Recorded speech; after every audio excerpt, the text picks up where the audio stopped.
31 अक्टूबर को लौह पुरुष सरदार पटेल की जयंती होती है। इस मौके पर हमें याद करना चाहिए कि कैसे सरदार पटेल ने अपने सख्त इरादों से इस देश को एक माला में पिरोया। इस देश के निर्माण में उनके योगदान की फहरिस्त इतनी लंबी है जिसे बयां करना आसान नहीं है।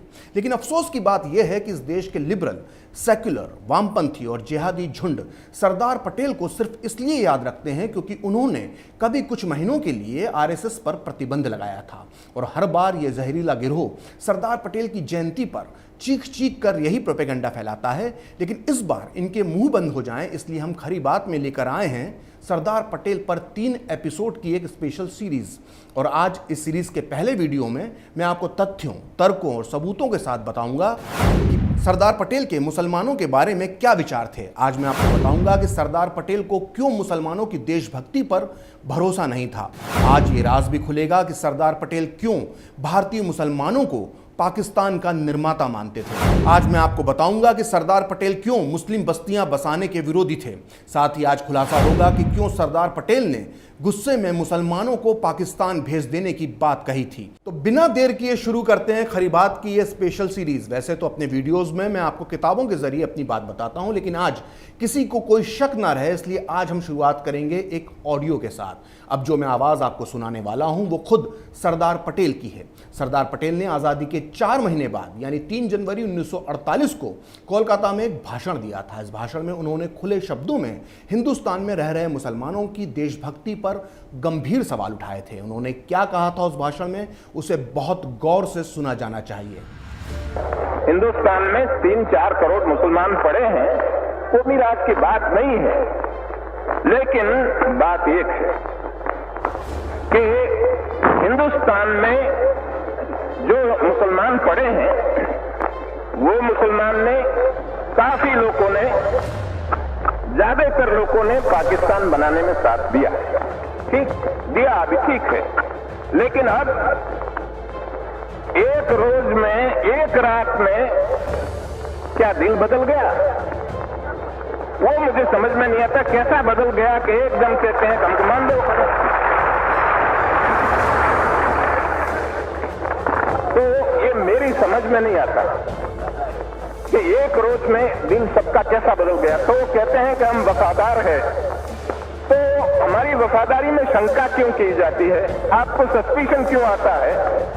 तो हम कहते हैं भाई हमको क्यों पूछते हो? आपके दिल को पूछो, भीतर पूछो, हमको मत पूछो। वो हमको पूछने की बात नहीं है। लेकिन हमने एक बात कही कि आपने पाकिस्तान बनाया, आपको मुबारक, हमें उसमें कोई दखल देना नहीं चाहते।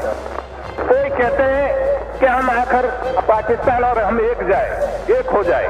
मैं कहता हूं कि मेहरबानी करके ऐसी बात न करो, वो कैसे रहने दो।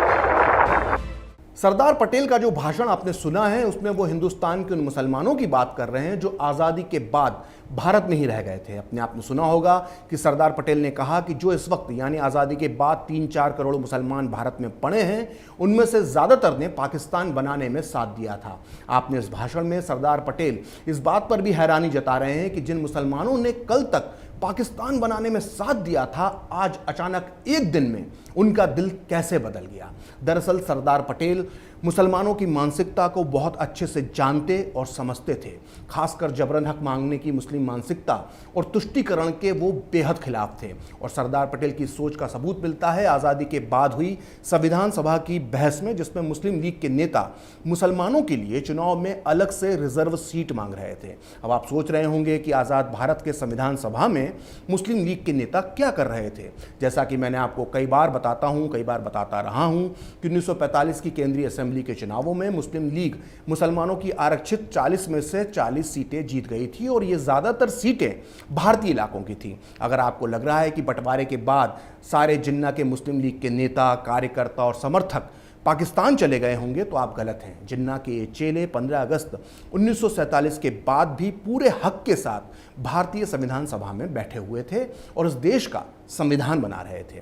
जिन्ना के इन चेलों के नाम थे मद्रास स्टेट के बी पोकर साहिब बहादुर, जिन्ना की सबसे खास और लखनऊ की बेगम अजाज रसूल, बंगाल के नजरुद्दीन अहमद, केरल के KTM इब्राहिम अहमद, असम के सैयद मोहम्मद सादुल्ला और मेरठ के नवाब मोहम्मद इस्माइल खान। आज़ादी के 13 दिन बाद यानी 28 अगस्त 1947 को संविधान सभा में इस बात पर बहस चल रही थी कि भविष्य में भारत में किस तरह की चुनावी प्रणाली होना चाहिए।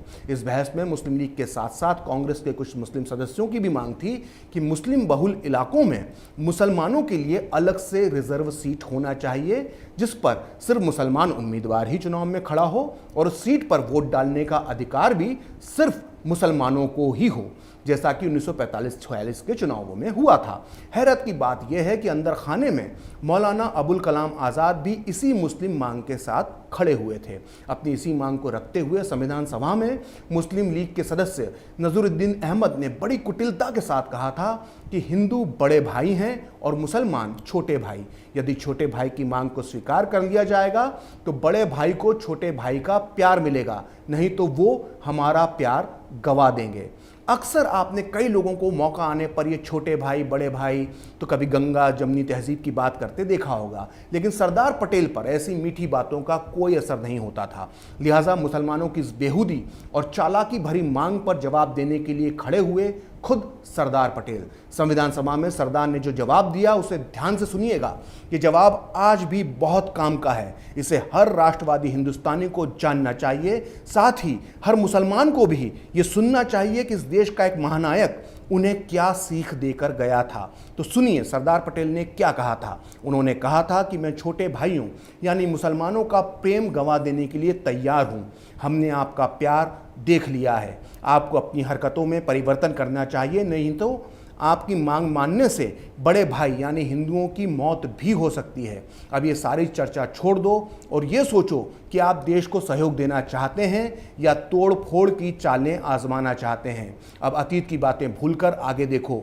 मैं आपसे हृदय परिवर्तन की अपील करता हूँ। कोरी बातों से कोई काम नहीं चलेगा। आप अपनी मानसिकता पर फिर से विचार करें। आपको जो चाहिए था वो पाकिस्तान के रूप में आपको मिल गया है। याद रखिए, पाकिस्तान के निवासी नहीं बल्कि आप लोग ही पाकिस्तान बनाने के लिए जिम्मेदार हैं। आप लोग ही पाकिस्तान आंदोलन के अगुआ थे। अब आपको क्या चाहिए हमें सब पता है। हम नहीं चाहते कि देश का फिर से बंटवारा हो जाए। जिन्हें पाकिस्तान चाहिए था उन्हें वह मिल गया है। जिनकी पाकिस्तान में श्रद्धा है वे वहां चले जाएं और सुख से रहें। अब यहां रहने वाले मुसलमानों का कर्तव्य है कि वे अपने कर्मों से इस देश की बहुसंख्यक जनता को विश्वास दिलाएं कि वे इस देश के साथ हैं। जो अल्पसंख्यक यानी मुसलमान देश का विभाजन करा सकता है उसे आप अल्पसंख्यक कैसे कह सकते हैं। ऐसे ताकतवर संगठित अल्पसंख्यकों को अब और क्या विशेष अधिकार चाहिए। सरदार पटेल ने मुस्लिम नेताओं को जो आईना दिखाया उससे सब सख्ते में आ गए। नतीजा मुसलमानों के लिए अलग से आरक्षित सीटों की मांग वहीं की वहीं दफन हो गई और संविधान सभा में जिन्ना के चेलों को अपनी मांगों से पीछे हटना पड़ा। लेकिन सरदार पटेल के इस बयान की सबसे बड़ी बात यह है कि उन्होंने साफ साफ कहा कि जिन्हें पाकिस्तान में श्रद्धा है वो पाकिस्तान चले जाएं। सोचिए, आज के ज़माने में ये बात कोई नेता बोल देता है तो उस पर सांप्रदायिक होने का ठप्पा लगा दिया जाता है। इतना ही नहीं, सरदार पटेल ने तो एक मौके पर पाकिस्तान को यह भी कह दिया था कि अगर जितने हिंदू मारकर वहां से भेजे जाएंगे उतने ही मुसलमान यहां से पाकिस्तान भेज दिए जाएंगे। असल में अक्टूबर-नवंबर 1948 में जब पूर्वी पाकिस्तान जो आज का बांग्लादेश है उसमें जब हिंदुओं का कत्लेआम चरम पर था, तब सरदार पटेल ने 4 नवंबर 1948 को एक ऐतिहासिक भाषण दिया जिसमें उन्होंने पाकिस्तान को चेतावनी देते हुए कहा था कि यदि पाकिस्तान अपने अल्पसंख्यक समुदाय यानी हिंदुओं को खदेड़ता रहा तो उसे भारत से भी उतने ही मुसलमानों को अपने यहाँ अपनाना होगा, या फिर इतने सारे बेघर हिंदुओं को बसाने के लिए पाकिस्तान हमें अपने हिस्से की ज़मीन दे, और अगर ये दोनों शर्तें मंजूर नहीं हैं तो भारत जो ज़रूरी समझेगा वो कार्रवाई करने के लिए आज़ाद है। खैर, आगे बढ़ते हैं। इसी साल दिल्ली के मुस्लिम बहुल इलाकों में जो दंगे हुए थे वो आपको याद होंगे। दरअसल जो 2020 में हुआ था उसका अंदेशा सरदार पटेल को 1947 में ही हो गया था। तब सरदार पटेल ने नेहरू से कहा था कि दिल्ली और देश में अलग अलग मुस्लिम बस्तियां बसाने से अशांति फैलेगी और टकराव बढ़ेगा। हुआ यूं था कि 1947 में बंटवारे के बाद भारत और पाकिस्तान के बीच यह तय हुआ था कि पाकिस्तान में जो घर हिंदुओं ने छोड़े थे उन्हें हिंदुस्तान से आने वाले मुसलमानों को दिया जाना था, और भारत से जो मुसलमान पाकिस्तान गए थे उनके घर पाकिस्तानी इलाकों से आने वाले हिंदुओं को दिए जाने का प्लान था। चूंकि उस दौर में दिल्ली में जबरदस्त दंगे हो रहे थे, इसलिए ना चाहते हुए भी कई मुसलमानों को पाकिस्तान जाना पड़ा था, और उन्होंने जो घर खाली किए थे वो पाकिस्तान से आए हिंदुओं को दिए जा रहे थे। पंडित नेहरू को इस पर आपत्ति थी। उनका मानना था कि पाकिस्तान जा चुके मुसलमानों के खाली घर उनमें वो मुसलमानों को दिए जाएं जो अलवर और जोधपुर से भागकर दिल्ली आ गए थे। दरअसल बहुत कम लोग ये बात जानते हैं कि उस दौर में दिल्ली में दो तरह के शरणार्थी थे। एक शरणार्थी तो वो थे जो हिंदू थे, जो पाकिस्तान से आए थे, जिनके बारे में सभी को पता है, लेकिन दूसरे शरणार्थी मेव मुसलमान थे जो अलवर और जोधपुर के इलाके से भागकर दिल्ली आ गए थे, जिसके बारे में आज बहुत कम लोगों को पता है। तो खैर, हुआ यूं कि प्रधानमंत्री नेहरू ने 21 नवंबर 1947 को सरदार पटेल को एक पत्र लिखा। इस पत्र में क्या लिखा था, इसकी पूरी जानकारी इस किताब के पेज नंबर 96 पर दी गई है, जिसका नाम है सरदार पटेल, मुसलमान और शरणार्थी, जो इस वक्त मेरे हाथ में है। नेहरू ने अपने पत्र में सरदार को लिखा था कि दिल्ली के मुस्लिम बहुल इलाकों में खाली पड़े मकान गैर मुस्लिम यानी हिंदुओं को ना दिए जाएं। मुझे पता चला है कि कुछ सिखों ने मुस्लिम मोहल्लों के मकानों पर कब्जा कर लिया है, जिसकी वजह से वहां परेशानी हो रही है और वहां के मुसलमान अपना घर छोड़ रहे हैं। मुसलमानों के खाली मकान हिंदू और सिखों को ना दिए जाएं। 21 नवंबर 1947 को लिखे इस पत्र को पढ़ने के बाद ऐसा लगता है कि नेहरू नहीं चाहते थे कि हिंदू शरणार्थियों को कोई छत मिले और वो दिल्ली की ठंड में या तो सड़क पर या फिर टेंटों में ही ठिठुरते रहें। नेहरू ये भी चाहते थे कि मुस्लिम बस्तियों में सिर्फ मुस्लिम रहें, इसलिए यहाँ मेव शरणार्थियों को बसा दिया जाए। नेहरू का मानना था कि मुस्लिम बस्तियों में सिर्फ मुस्लिम रहेंगे तो वो खुद को सुरक्षित महसूस करेंगे, लेकिन लौह पुरुष सरदार पटेल की सोच नेहरू से अलग थी। वो नेहरू की तरह मुस्लिमों के तुष्टीकरण में कतई भरोसा नहीं रखते थे, इसलिए नेहरू का पत्र मिलते ही उन्होंने जवाबी पत्र में जो बातें लिखी वो आज बहुत काम की हैं। उन्होंने नेहरू को 22 नवंबर 1947 को लिखा कि मैं वास्तव में महसूस करता हूं कि दिल्ली में मुस्लिम पॉकेट यानी अलग मुस्लिम क्षेत्र बनाना हमारी नीतियों के खिलाफ है। दिल्ली में मुस्लिम क्षेत्र बनाने से हालात नहीं सुधरेंगे बल्कि टकराव और बढ़ जाएगा। ऐसे मामलों का समाधान यही है कि अराजक तत्वों को हटाकर पर्याप्त सुरक्षा व्यवस्था की जाए।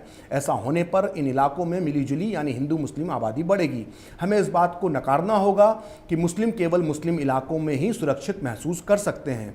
इसलिए मेरा सुझाव है कि किसी भी स्थिति में बाहर से आए मुस्लिम मेवों को दिल्ली के मुस्लिम मोहल्लों में ना बसाया जाए।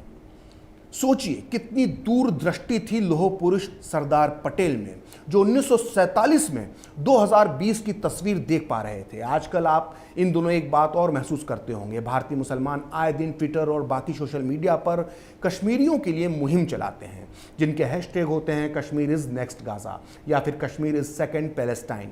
दरअसल यही मानसिकता 1947 में आज़ादी के बाद भी काम कर रही थी। 1947 में दिसंबर में लखनऊ में भारतीय मुसलमानों ने एक बहुत बड़े सम्मेलन का आयोजन किया, जिसे मुस्लिम कॉन्फ्रेंस के नाम से जाना जाता है। इस जलसे में मौलाना अबुल कलाम आज़ाद समेत उस दौर के सारे तथाकथित राष्ट्रवादी मुस्लिम नेता जमा हुए थे। उस दौर के एक बड़े अखबार स्टेट्समैन ने इस सम्मेलन के बारे में लिखा था कि लखनऊ में राष्ट्रवादी मुस्लिम नेताओं ने जो भाषा बोली है उससे लगता है कि जैसे कि वो जिन्ना के अधूरे काम को पूरा करना चाहते हैं। मुस्लिम नेताओं की इस देश विरोधी बातें सुनकर सरदार पटेल आग बबूला हो गए थे। उन्होंने मुस्लिम नेताओं की इस हरकत का जवाब 6 जनवरी 1948 को लखनऊ में ही दिया, जिसका जिक्र मिलता है इस किताब महामानव सरदार में, जो इस वक्त मेरे हाथ में है। इसे दिनकर जोशी ने लिखा है। सरदार पटेल ने जो उस वक्त कहा था उसे आज के भारतीय मुसलमानों को ध्यान से सुनना चाहिए। उन्होंने लखनऊ में कहा था कि भारत में रहने वाले मुसलमानों को भारत के हित से जुड़े मसलों पर उदासीन नहीं रहना चाहिए। हाल ही में लखनऊ में हुई मुस्लिम कॉन्फ्रेंस में कश्मीर के मुद्दे पर मुसलमानों ने मुंह क्यों नहीं खोला? पाकिस्तान जो भी कश्मीर में कर रहा है उसकी उन्होंने निंदा क्यों नहीं की? मैं मुसलमानों से कहना चाहता हूं कि वो 2 नावों की सवारी ना करें, बल्कि एक नाव पर सवार होकर इकट्ठा तैरें या डूब जाएं। ऐसा नहीं है कि सरदार पटेल मुसलमानों से सिर्फ नफरत करते थे, बल्कि आज़ादी के बाद अगर इस देश में मुसलमान सुरक्षित रहे तो इसमें सरदार पटेल की बहुत बड़ी भूमिका थी। बतौर गृह मंत्री उन्होंने हर मौके पर मुसलमानों की सुरक्षा का पूरा ख्याल रखा, लेकिन वो मुस्लिम तुष्टीकरण के नाम पर सच्चाई कहने से भी कभी नहीं चूके। ये हमारे देश के वर्तमान नेताओं को सीखना चाहिए। फिलहाल सरदार पटेल की जयंती पर इस स्पेशल सीरीज के इस वीडियो में इतना ही। अगले वीडियो में मैं आपको बताऊंगा कि सरदार पटेल आरएसएस के बारे में क्या सोचते थे और कैसे आरएसएस को वो कांग्रेस में मिलाना चाहते थे। फिलहाल खरी बात प्रखर के साथ में इतना ही। आप चाहें तो मुझसे जुड़ने के लिए मेरे फेसबुक पेज प्रखर श्री 78 को लाइक कर सकते हैं, और अगर ट्विटर पर आप मुझसे जुड़ना चाहते हैं तो मेरा ट्विटर हैंडल है प्रखर श्री 78। अगर आपको ये वीडियो पसंद आया तो इसे लाइक करें, शेयर करें और कैपिटल टीवी को सब्सक्राइब करें। नमस्कार। अगर आपको हमारा वीडियो पसंद आया हो तो इसे लाइक करें, हमारे चैनल को सब्सक्राइब करें और हाँ, बेल आइकन दबाना ना भूलें ताकि आप तक हमारे वीडियो की नोटिफिकेशन पहुंचती रहे। आप अपना सुझाव हमें कमेंट बॉक्स में दे सकते हैं। हमारे साथ जुड़ने के लिए शुक्रिया।